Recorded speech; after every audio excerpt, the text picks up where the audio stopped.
अपने ही जमात में भेदभाव की हो रही हदें पार, मुसलमान ही कर रहे अपनी कौम के लोगों का बहिष्कार, मजहबियों की दंगाई की खौफ में जी रहे हैं अहमदिया मुसलमान। कट्टरपंथियों ने जारी किया फतवा, घोषित किया काफिर, भाई ही भाई को काट रहा है, चाहे हिंदुस्तान में हो या पाकिस्तान। जी हाँ दोस्तों, यह भेदभाव ही है जो हिंदुस्तान से लेकर पाकिस्तान के अहमदिया मुसलमानों के बीच खौफ बना हुआ है, और यही वजह है कि हजारों अहमदिया मुसलमान खुद को हिंदू धर्म की तरफ रुख कर रहे हैं। दरअसल मुसलमानों में भी अलग अलग समुदाय बने हुए होते हैं। आपने अब तक शिया और सुन्नी मुसलमानों की लड़ाई झगड़ों के बारे में सुना होगा, लेकिन उन्हीं में से एक समुदाय और भी है, और वो है अहमदिया मुसलमान। अहमदिया मुसलमान की अगर बात करें, अहमदिया मुसलमान जिन्हें उनके भाई बंधु ही मुसलमान नहीं मानते, इन्हें हज यात्रा नहीं करने दी जाती, खुद मुसलमान कहने नहीं दिया जाता, और मुसलमान धर्म के प्रचार प्रसार करने पर भी रोक है। इस्लाम धर्म के ठेकेदारों ने इन्हें काफिर कहा हुआ है और आए दिन इनके खिलाफ दंगे करते रहते हैं। लेकिन अपने ही मुसलमान भाइयों के खिलाफ इतनी नफरत की आखिर वजह क्या है?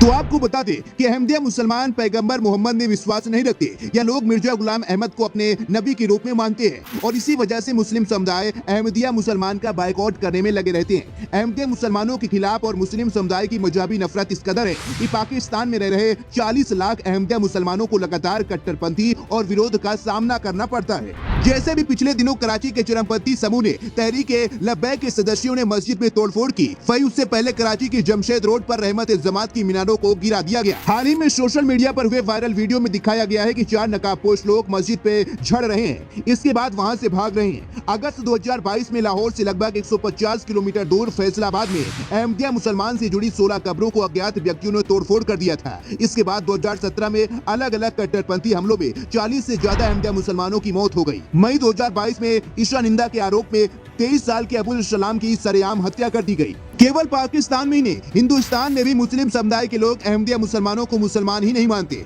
इसके अलावा भी पाकिस्तान की दंड संहिता की धारा 298 में भी अहमदिया के खिलाफ भेदभाव को कानूनी दर्जा दिया हुआ है। 2012 में आंध्र प्रदेश के वक्त बोर्ड में प्रस्ताव पारित में अहमदिया मुसलमानों को काफिर और गैर मुस्लिम कहा गया और उसके खिलाफ फतवे जारी कर दिए गए। इसके अलावा जमीयत उलेमा के फतवा के परिणाम स्वरूप अहमदिया मुसलमान को काफिर घोषित कर दिया गया। हालांकि ऐसा नहीं है कि देश की सरकार ऐसे फैसलों का समर्थन करती है। मोदी सरकार ने कड़े रूप से 2020 में वक्फ बोर्ड के इस फैसले का कड़ा विरोध किया, और इसी के चलते आंध्र प्रदेश की सरकार ने अल्पसंख्यक मंत्रालय में एक पत्र भी भेजा था, जिसमें लिखा था कि आंध्र प्रदेश वक्फ बोर्ड का प्रस्ताव नफरत फैलाने का अभियान है और यह देश में बंटवारे कराती है। आए दिन इनकी कब्रों को तोड़ दिया जाता है, इन्हें मस्जिद में प्रवेश करने से रोका जाता है, और इनकी खुद की मस्जिदों को भी कट्टरपंथी अपनी नफरत का शिकार बनाने से नहीं चूकते। अपने ऊपर लगातार 100 सालों से हो रहे अत्याचारों से तंग आकर अहमदिया मुसलमान इस्लाम छोड़ने का मन बनाया हुआ है। खबरों में है कि 20 लाख से ज्यादा अहमदिया मुस्लिम अपने घर वापसी करेंगे और हिंदू धर्म को अपनाएंगे, क्योंकि जब उनके समुदाय का वक्फ बोर्ड ही उन्हें काफिर मानता है तो आखिर उन्हें मुसलमान रहने की जरूरत ही क्या है? तो क्या अहमदिया मुसलमानों को इस्लाम छोड़कर अपने घर वापसी करनी चाहिए?